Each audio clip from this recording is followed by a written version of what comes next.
আসসালামু আলাইকুম ওয়া রাহমাতুল্লাহ। ওয়েব ডিজাইন বাংলা টিউটোরিয়ালে আপনাকে স্বাগত। গত পর্বে আমরা দেখেছিলাম কিভাবে ফাইল ক্রিয়েট করতে হয়, টাইটেল দিতে হয় এই পর্যন্ত। এখন আমরা দেখব একটা ওয়েবসাইট যেই জিনিসগুলো আমরা দেখতে পাই একটা ওয়েবসাইটের, সেই জিনিসগুলো কিভাবে আমরা লিখব এবং ব্রাউজারে শো করাবো। তো আমরা এর আগের পর্বে জেনেছি যে HTML কোড, এই কোডের প্যারেন্ট কোড হলো, প্যারেন্ট ট্যাগ হলো হেড এবং বডি। হেডের মধ্যে আমরা টাইটেল রেখেছি, টাইটেল ছাড়াও আরো কিছু থাকবে, সেটা আমরা পরে দেখব কি কি থাকে। আর এই বডির মধ্যে যাবতীয় আমরা যা এই যে এখানটায় ওয়েবসাইটের এখানটায় যত কিছু আমরা দেখতে পাই সমস্ত কিছু এই বডির মধ্যে লেখা হয়। এখন আমরা তাই করব, বডিতে আমরা কোড লিখব। তো আমরা সর্বপ্রথম যেই কোডটা লিখব বা যেই ট্যাগ ইউজ করব সেটা হলো heading tag. Heading tag H দিয়ে লেখে H1 H2 এমনি ভাবে H6 পর্যন্ত, এটা হলো হেডিং ট্যাগ। তো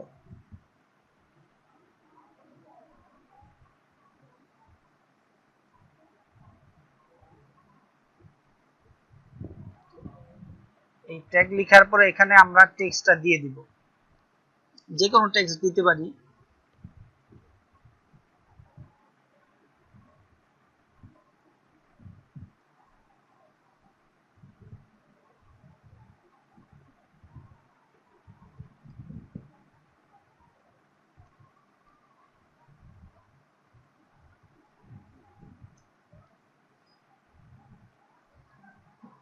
তো এই টেক্সটটা আমরা এখন ব্রাউজারে শো করব।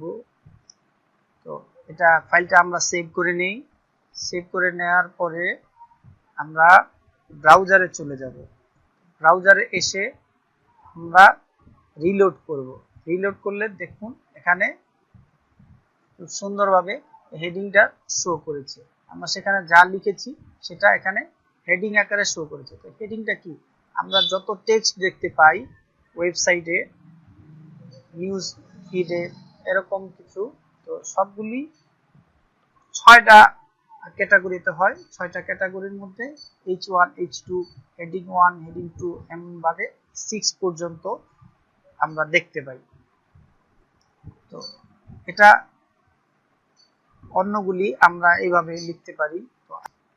দেখুন একটি শর্টকাট, কন্ট্রোল কিবোর্ডের control plus D button press করলে হুবহু এখানে যা ছিল হুবহু আরেকটা লাইন হয়ে গেছে।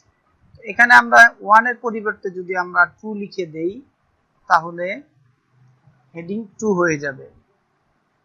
এটা আবার সেভ করে আমরা ব্রাউজার রিফ্রেশ করি, দেখুন এখানে হেডিং 2 হয়ে গেছে। তো এমনি ভাবে আমরা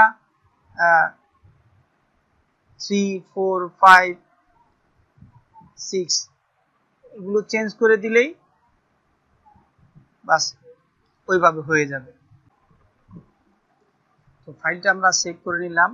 এখন আমরা ব্রাউজার রিফ্রেশ করি বা রিলোড করি, দেখুন 1 H1 H2 3 4 5 6 এই আমরা শিখে ফেললাম কিভাবে হেডিং দিতে হয়। তো আগামী পর্ব দেখার আমন্ত্রণ জানিয়ে এখানে শেষ করছি। আসসালামু আলাইকুম ওয়া রাহমাতুল্লাহ।